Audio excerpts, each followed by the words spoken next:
Today, I'm going to show you the secret to making YouTube videos. But first, I want to introduce you to my crew. You have the audio engineer, cameraman, director of photography, producer, and B camera operator. I'm Rafael, and welcome to the channel. Over the years, I've helped on so many campaigns, conceptualizing, producing, finishing, and delivering. And one thing is common over all of them. The amount of people, the teams, they were never small. However, as someone who has recently started a YouTube channel and all these ideas are fresh in my mind, I want to walk through all the steps and considerations that you need to make videos today because I'm at the beginning. Later in the video, I'm going to talk about my step-by-step process of how I make videos, so stay tuned for that. A quick search on YouTube will give you an endless supply of videos on how to make YouTube videos. Most people say, just shoot, edit, and post, and you're good to go. Just make your first video. And they would be wrong. Listen, I wish it was that simple to make videos. I mean, you can, don't get me wrong, but that's only a fraction of what you need to do. You can make simple videos, but most people say make quality videos. So which one is it? Simple videos or quality videos? I've seen so many people take this exact advice, make 2 or 3 videos, and then call it quits. Or they find out real quick what it takes to make these things properly. When they realize the amount of time it takes to make just one video, it makes most people put the camera down. Here's a list of roles you'll need to do as a team of one to make YouTube videos. You'll have to be director, writer, researcher, audio engineer, director of photography, cameraman, set designer, video editor, production assistant, gaffer, grip, electric, on-screen talent, producer, motion graphic artist, colorist, sound mixer, sound designer, music supervisor, graphic designer, social media specialist, marketing manager, copywriter, and public relations specialist. Those are some of the roles that go into making not just YouTube videos, but maintaining an entire channel. And the better you are at each of these roles, the better your videos and channel will be. But here's the secret. You will get great at all of them. You just need to know each role generally, well enough to understand what you need to do to incorporate into your workflow. You don't need to be a master at every single one. You just need to know and understand each one of these roles to make your videos and channel really stand out and worth it in the long run, and something that you can actually maintain over a long period.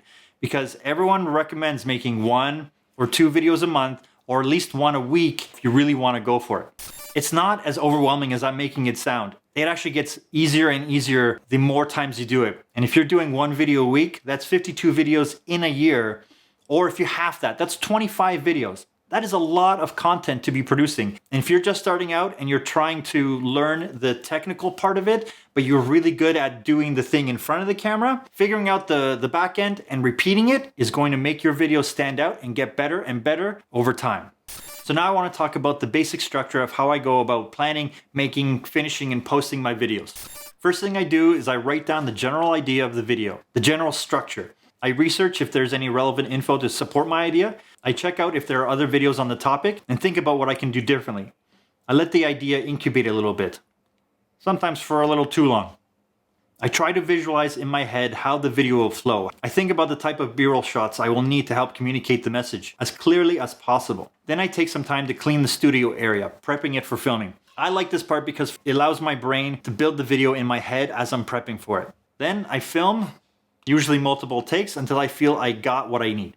After I film the talking head portion, then I film the B-roll that is needed at that location. After all the filming is done and I feel comfortable, I import all the footage and typically watch as much as I can of it. I start building the A-roll, or in my case, the talking head, the main timeline without any B-roll. Once I have the first rough cut, then I start adding B-roll. I watch it over and over again. I write down all the sections that will need more B-roll and plan out how to film those. Then I film the B-roll, drop it into the edit, I add the graphics, watch it over and over and over again, and look for parts that don't feel right, that need something more to help communicate. Then I color grade, add the sound effects, do a sound mix, watch it again with headphones, with speakers, and on the TV. Then I walk away from the edit, I come back the next day with a fresh perspective, fresh eyes, fix anything that I notice, export, then I post it to YouTube, watch it again, then I make a thumbnail for the video, write up a description, and then I finally hit publish when I'm happy. Simple, right? Shoot, edit, post. Yeah, right. So yes, pick up the camera, shoot, edit, post, and repeat. But just know that there are so many steps that go in between each of those so many different hats that you'll have to wear, that if you understand them, if you consider them, and if you follow through on the process that works best for you, the more intuitive it will become, the more videos you do. And it actually does become easier, and you will become great at all of it. The results will start speaking for themselves. Your videos will become better and better and better. What the? So I encourage you, do pick up the camera and just make your first video. But take a few steps, understand the process, and your videos will be fantastic. Let me know if there are any follow-ups you'd like me to talk about, if there are any specific areas you'd like me to expand on. I'm here to help. Also, what are some things that you guys do when you make your videos? Do you have any tips and tricks that you use to simplify your process? Let me know in the comments below. I'd love to hear. As always, thanks for watching. Give me a big thumbs up, leave a comment down below, subscribe if you haven't. I'm Rafael, and I'll talk to you soon. Bye for now. Time to film B-roll.